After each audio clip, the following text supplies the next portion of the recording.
This segment sponsored by Perfect Pup.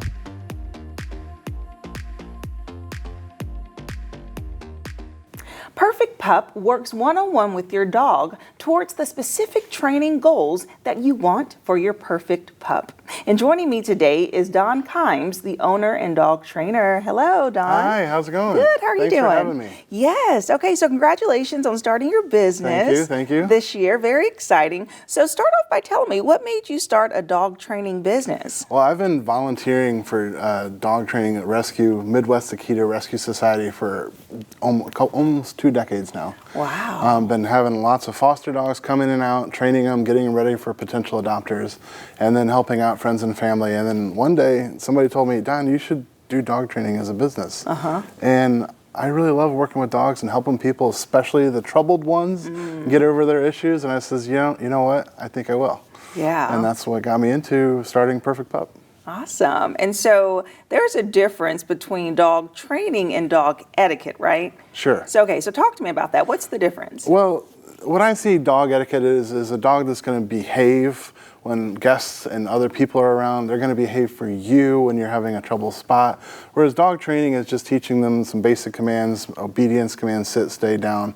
And all that stuff is important for dog etiquette as well. Right. But we want to be able to apply that dog training of sit, stay in a way that they're not going to be messing around with you while you're trying to cook. They're not going to be running out the door when the guests arrive. They're not going to be jumping up on everybody. And so that's the part of the dog etiquette that makes, it just takes the basic obedience to the next level, so to speak. Yes, and when you are trying to instill those fundamentals of etiquette, what age range can you really start? Is it from an actual pup? Yeah. Is it from birth? Talk to me about that. Well, I think the youngest client I've had sign up for is about 3 months old. Okay. And I've got several people call me for puppies all the time. Yeah. And it is great to instill those good behaviors at a young age. And I've got some pups that are 5 months old, 4 months old that are doing wonderful, and people think that they're much older than they are because of how well behaved they are. Right. Okay. Okay, let's talk about dog reactivity. Sure. What is that? Dog reactivity is just basically how a dog will, it gets mislabeled as aggressive a lot of times. Okay. A dog aggression, dog reactivity. They bark and they pull. They might even try to bite. And so dog reactivity can be aggressive. It doesn't have to be, but it's just, usually it's a fear-based response from the dog. And we teach them and show them how they can get past that fear-based reactivity and turn into a dog that is good with other people, good with other dogs, good with cats even. Oh, well, I know that you said that you loved a challenge, and trying to really work with those troubled dogs. And so do you have an example of maybe a situation where a dog was acting out and you were able to rope him back in? I do have several examples, and this even dates back to when I was just doing volunteer work for the rescue. Yeah. But a lot of these dogs we get in come in with problems. They're not adoptable, whether they've had a bite history or they just don't behave in the home. They're destroying everything in the house. And they're ready to give up the dog, find a new home for it, take it to the animal shelter, and I can step in, work with them, show them some training stuff that they can get past those issues, and the dog can stay in the home. That's the ultimate goal at Perfect Pup, is to make sure that your dog, even the troubled ones, we can fix the issues so they don't have to go to a different home. So I know that you have here a couple of dog collars, and typically they're used for different reasons, but you're kind of reworking the use of them. So talk to me about these dog collars and what are you doing different? Sure. So this is your standard training collar, otherwise known as a shock collar in the community. And it's got these little prongs that will send an electronic stimulation to the dog. However, this is usually known as a negative reinforcement tool, a punishment, so to speak. However, what I've come up with is a way to use these collars in a positive only way. No shock.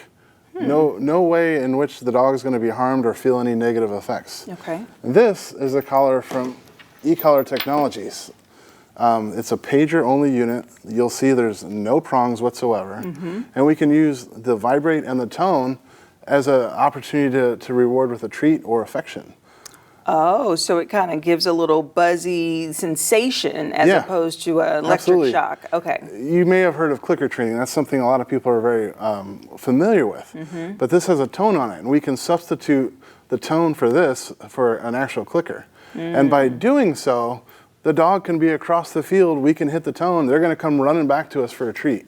Oh, so it's an alert thing you're saying. So if they feel that tone, then they know, oh, it's something positive that's about to happen. Exactly. Okay, I see how Instead you of flipped what it. the traditional method is something negative. Yeah.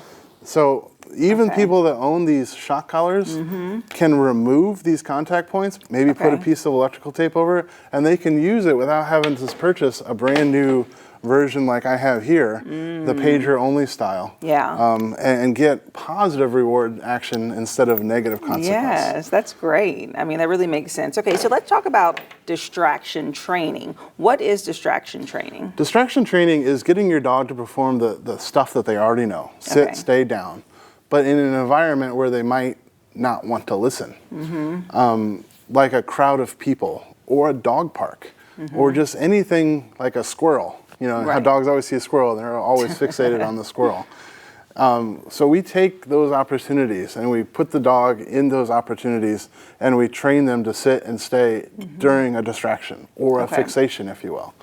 And so that way, when a real life scenario comes up in which there is another dog, and this helps with reactivity as well, there's another dog, there's another squirrel, there's a crowd of people, our dog is going to listen to us. Okay.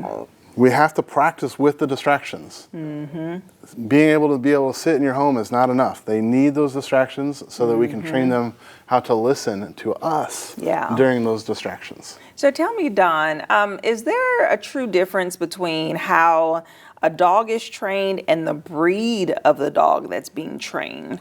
How do those two work together? Most of the fundamentals apply to all breeds. Okay. But some dogs they take a little bit longer to learn. Some dogs have more issues with barking than others. Some dogs they just don't get it quite as fast. That's just like a human. Yeah. Not all children develop education at the same, and dogs can be very similar in that regard. But I've got some stubborn Akitas myself, and they can be very The dog difficult. is called Nikita? The breed. The breed is called Nikita? Yes, it's similar to a husky. It's in that same working breed family. They're very stubborn dogs. Yeah. But I've trained them for almost 20 years now, and actually training some of the other breeds has been a lot easier compared to most Akitas. But again, the process very similar. It just takes longer with some dogs than others. That's great. Okay, so we covered a lot of good training options. Do you offer any other type of training? We do behavioral training, aggression, reactivity. We do a lot of basic obedience training, and then we focus on distraction training to make sure that we get over all the issues that the clients are looking for. Okay, awesome. Well, thank you so much. That was very informative. Thank you. Thank you. I appreciate your time. Yes. And if you would like more information about Perfect Pup, we'll have their website listed below, and I'll see you after the break. This segment sponsored by Perfect Pup.